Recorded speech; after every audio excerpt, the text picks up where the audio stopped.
Welcome to Kenton Teaches. Enjoy the video. You start by confirming Face ID enrollment and clearing the True Depth camera. That prevents false failures.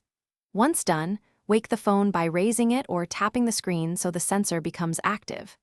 Position your face 10-20 inches from the front camera and hold still for a moment. This gives the system enough time to match your stored face. Make sure ambient light isn't blinding the camera and use a natural expression so the algorithm can quickly verify you.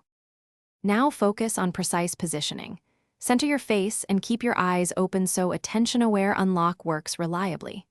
Once centered, hold steady for 1 to 2 seconds. You'll see the lock icon animate or hear a click indicating verification. If the phone doesn't prompt automatically, press the side or home button to trigger a fresh scan. This forces the True Depth system to reevaluate. Make sure you aren't wearing a mask that hides key facial features. Small changes in angle or lighting can cause a miss. After verification, swipe up or press home to complete the unlock. That finishes the interaction quickly.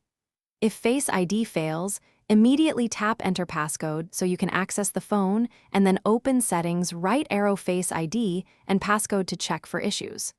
Once there, make sure attention-aware features and alternate appearance options are set correctly.